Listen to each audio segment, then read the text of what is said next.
And this says, just in River infographic depicting the myriad moving parts involved in upholding the global hegemony of the US dollar.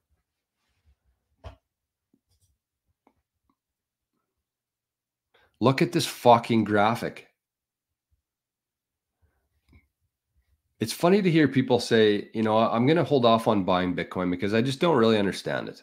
I want to wait until I have the time. I can fully understand what's going on here. I want to have the confidence to invest in Bitcoin before I do it, which makes sense. Don't get me wrong. But I think honestly, we're at the point right now where people should just be saying, fuck it. You know, like I'm going to toss some money into this thing. I don't really know what's going to happen with it, but I can't afford to miss it. And I'm going to take my time after to learn what it is and figure out how to protect it. But I'm going to do this today. I think we're at that point. But here's the thing. People think that Bitcoin's complicated. Look at this shit show. I don't even know if I can zoom in on this or not.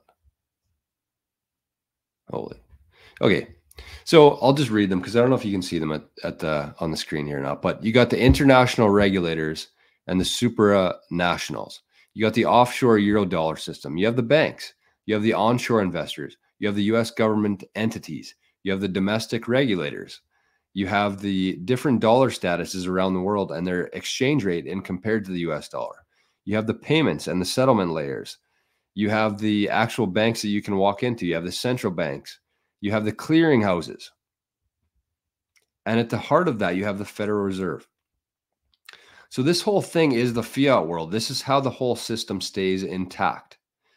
And people don't understand the dollar. They just because they've used it their whole life, they think that they understand it. But if they looked at this and tried to understand anything on this, they'd be like, okay, maybe I should look at Bitcoin. Because what would Bitcoin's thing look like here? It would start, there's no central point with Bitcoin. It would just be a bunch of these, and they're just people though. They're just people. They're different nodes around the world. There's no offshore accounts. There's no onshore accounts. There's no domestic.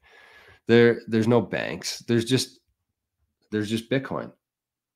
And so that was the thing for me. And the next part I'm going to show here. Hold on. Stop sharing this. And then on the flip side of that, let's look at this.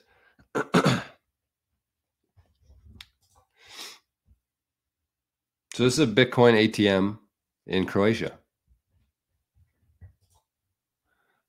Okay.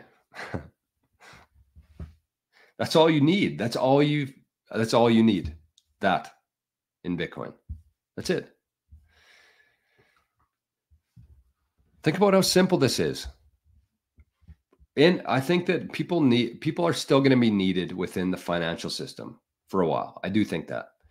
And I think that the people who are going to be necessary are going to be the people who are advising, like we talked about earlier in the show, the advisors, the managers of the lighting channels, of the multi-signature. You're going to need people to manage all of that for sure. But what we're not going to need people for is transporting that money. We don't need Brinks trucks driving around the world with money going bank to bank. We're not going to need people handing out physical cash anymore because you don't need it. You don't need people who are doing the transferring of money back and forth to each other. You don't need any of that. You just need this. And we're still, 15 years into this thing. And so I think that a lot of people, what they really struggle with is just the fact that this is so different than what we're used to today in our system that we've grown up in. It's so much different than what we have. So much simpler, as you can see there.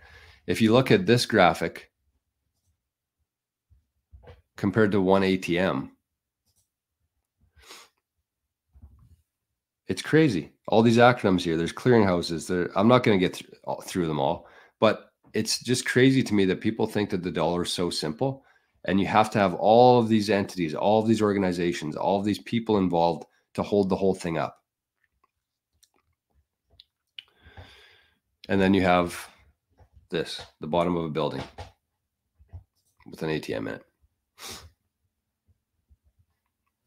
So what do you think is going to win here? You have to keep that in mind because humans always go to the most free place, like with the most freedom and the most efficient places. So over time here, it's going to take a little while just because of how humans work, how they operate. But over time, that's where